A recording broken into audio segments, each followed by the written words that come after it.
Went to the street to play. It was in the celebrity club I made my first big rub with a game called the Japanese Fan. I caught me a fool and took him real cool for a rolls and 8 solid grand. He was a fag, and so I had to shag. And Dee didn't dig the show, but she soon came at ease when I showed the 8 G's and dumped it out on the floor. "Candy, honey," said she, "I'm glad you're with me. Van said you were thoroughbred, but the truth of the thing, this was my only big sting, though now and then I hit for light bread." But my slick chick knew every trick, and with her the cash rolled in. We lived real hearty. Life was a party with money, narcotics, and gin. Our pad was the best, and we both stayed real pressed. The tricks would come and go. We stayed real high and kept ourselves fly. For in hustling, Dee could always make dough. One night in bed, "Candy, honey," she said, "money I've got plenty of, so you needn't give me rings, mink coats, and such things. Just give me the strength of your love." Now this really wigged me, 'cause I couldn't quite see this fast hoe being romantically uptight. But I was in love too, so what could we do but treat each other right?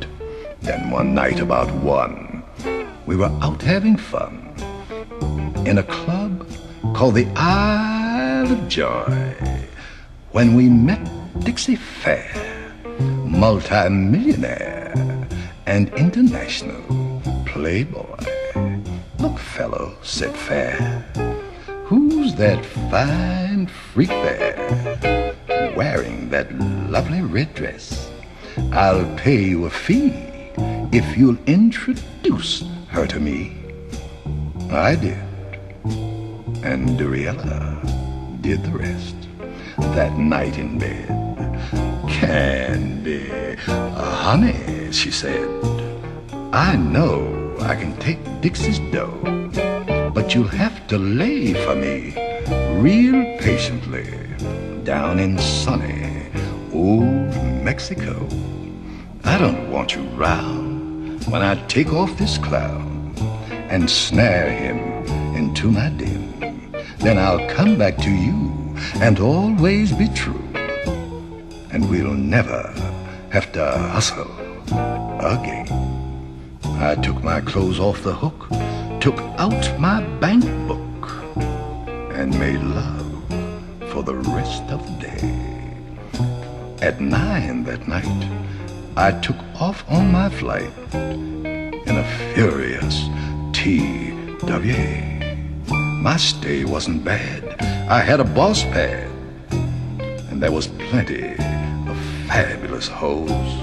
I pulled Carmen Trista, who was big in Nikista and a cousin of Mexican Rose.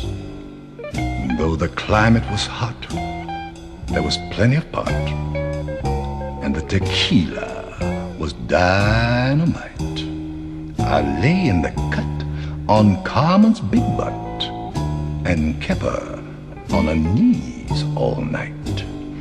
Then one day, the mailman came that way with a New York cablegram. "Candy, honey," it stated, "I'm glad you have waited, for I've really hit a grand slam. I'm leaving today, and I'm on my way, arriving Jet Comet 3. Meet me at 4. Sorry, cannot say more. Love from your woman, Dee. Carmen bathed me in milk. I put on my gray silk and downed me some ice-cold wine. I bought a New York News that rocked me in my shoes when I dug this bold headline. Mr. Dixie Fair, multi-millionaire, international playboy, committed suicide and died. He left all his game to a Miss Dufontaine, who was slated to be his bride. I fought to stay calm after this atom bomb, but I grinned from ear to ear. I knew my luck had turned as soon as I learned all those big bucks would soon be here. I lit a smoke and made a joke with the man who drove the cab. I hummed a tune and watched the moon as I calmly paid the tab. We got to the field, and again I reeled as I heard the loudspeaker roar. Jet Comet 3 went down at sea 100 miles from shore. Reports all state that the hand of fate has not left one alive. The plane was loaded, and when it exploded, no one had a chance to survive. A young lady gasped as she breathed her last. Tell Andy, honey, she sighed, I'd have been his true bitch who'd have made him rich. Then she coughed up some blood and died. Well, I'll pull through like all down dudes do and go on playing the game. But I know for me, there can never be another bitch like Durealla Fontaine.